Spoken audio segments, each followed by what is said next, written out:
Next Tuesday, the Reserve Bank could add $98 to the average Sydney mortgage overnight. But the bank move costing you 3 times more happens 4 weeks later, and almost nobody checks it. By the end, you'll know exactly what this means for your money and the call that cancels the hike out. Meet Priya Nair, 34, a teacher in Parramatta.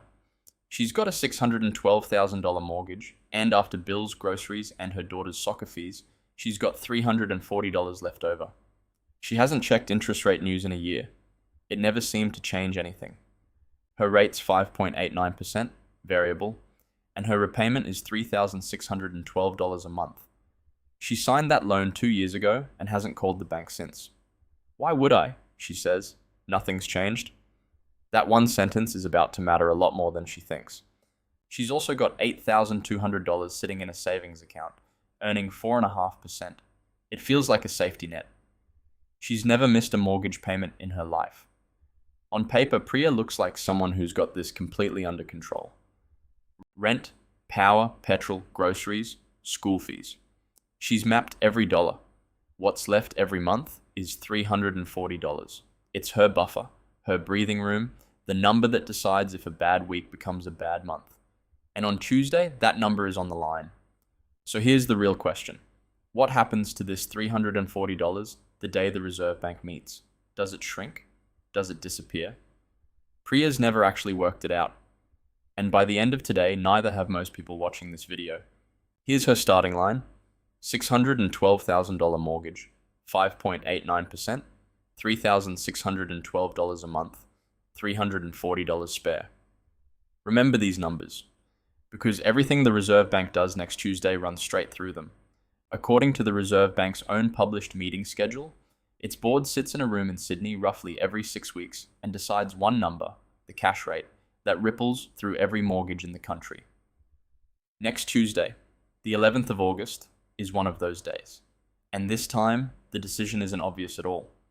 2 inflation prints in a row came in hotter than expected. Markets are now pricing a 60% chance of a quarter-point hike and a 40% chance the bank holds steady. 60-40.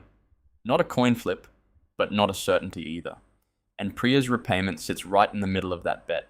If it's a hike, Priya's repayment jumps by about $98 a month. If it's a hold, nothing changes today. But as you'll see, a hold doesn't always mean relief. Either way, the number the whole country's waiting for barely tells half the story. $98. That's what a quarter-point hike adds to her mortgage overnight, eating almost a third of her $340 buffer in one Reserve Bank announcement. It sounds small next to a mortgage this size, but Priya feels it the moment her bank account updates. Now stretch it. If the hike is double, 0.5% instead of a quarter, her repayment climbs by about $196 a month. That wipes out more than half her buffer in one hit. And suddenly, it never changes anything? Doesn't sound true anymore. Down the street, Priya's neighbor Mark locked in a fixed rate 2 years ago, 1.89%. Incredibly cheap. He's been smug about it at every barbecue, but his fixed term rolls off in 6 weeks, right onto today's variable rates, and Mark has no idea what's coming. Mark's repayment right now is far cheaper than a variable loan his size. When his fixed rate ends, it resets near 6.3%. His mortgage payment doesn't nudge up like Priya's. It jumps by over $1,000, practically overnight. Compare that to Priya's worst case, an extra $98 or even $196. Suddenly her hike looks almost gentle.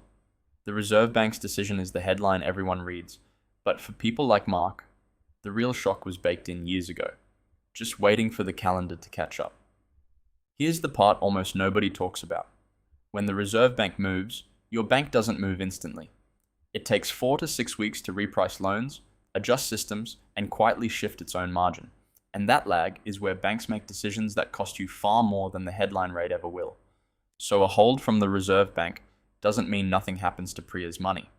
Her bank can still move behind the scenes, which raises an uncomfortable question. If rates aren't going up, could Priya still end up worse off in a month she thought was safe? Mark's fixed rate cliff proves the RBA isn't the only clock ticking on your mortgage. Your own bank's timing matters just as much.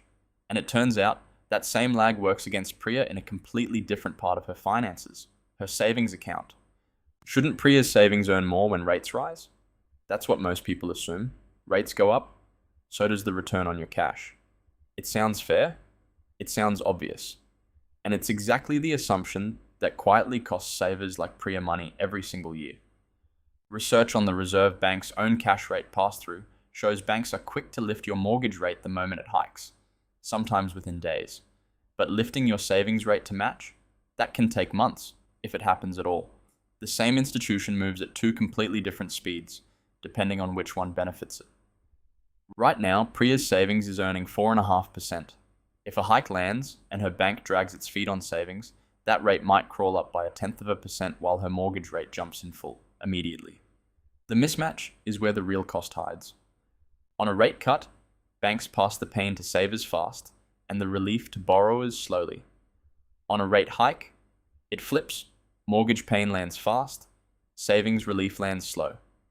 Either direction, the bank keeps the gap. It's not a conspiracy, it's just how the margin works. Priya checks her savings app and feels a small, sinking realization. The 4.5% she was proud of hasn't moved in 8 months, even though headlines keep saying rates might rise. Her safety net isn't growing the way the news implied it would, so her mortgage could get more expensive fast, and her savings barely get better slow. That's two forces squeezing the same $340 buffer from opposite sides. Which brings Priya to the moment where the whole picture finally clicks into place. And it isn't pretty. Stack it all up. A 1/4 point hike costs her $98. Slow-moving savings rates cost her another chunk in lost interest. No repricing discount on her loan means she's paying more than she needs to. Add it together, and Priya's real monthly squeeze is over $150. For a moment, Priya just sits at the kitchen table, staring at the numbers, feeling that familiar tightness in her chest. Her buffer of $340, the thing that made her feel safe, could shrink to under $200 without her income changing at all. Is she just stuck? She thinks about cutting the streaming subscriptions, skipping coffee, trimming groceries. Small stuff. It might claw back $20 or $30. It won't touch the real gap. Chasing pocket change while ignoring the actual mechanism is exactly how good, careful people like Priya stay stuck for years. But here's the thing. Priya's been staring at the wrong culprit this whole time. The Reserve Bank didn't create this squeeze. Her own bank's habits did. And once she sees that, the fix stops feeling impossible and starts feeling obvious. The real problem was never the Reserve Bank's decision. It's the 4 to 6 week lag, and the fact that Priya's bank has had 18 months to quietly widen its own margin on her loan while she wasn't looking. That gap is bigger than any single rate move. 18 months of not renegotiating is worth more, in dollars, than the rate hike everyone's panicking about. Banks count on loyal customers never asking for a better deal. Priya's silence has been quietly costing her, not the Reserve Bank's Tuesday decision, but her own 18 months of inertia. Remember that 60-40 odds everyone was watching so closely? It turns out those odds barely matter for Priya's bottom line. Whether the hike lands or not, the bigger number was always sitting inside her own loan, untouched, waiting for one phone call she never made. So what can Priya actually control before Tuesday? Not the Reserve Bank's vote, not inflation data, but she can control 3 things this week: her rate, her account setup, and her buffer. Here's exactly what that looks like, step by step. Step 1. Priya calls her bank and asks directly for a repricing discount, citing competitor rates advertised online. This single call, the one she hasn't made in 2 years, takes 15 minutes and often works, because banks would rather shave their margin than lose a loyal customer. It works.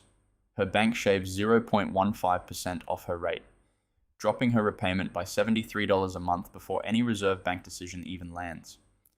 The call she hadn't made since signing the loan turns out to be worth more than the entire rate debate. Compare the paths. Without acting, a hike pushes her repayment higher.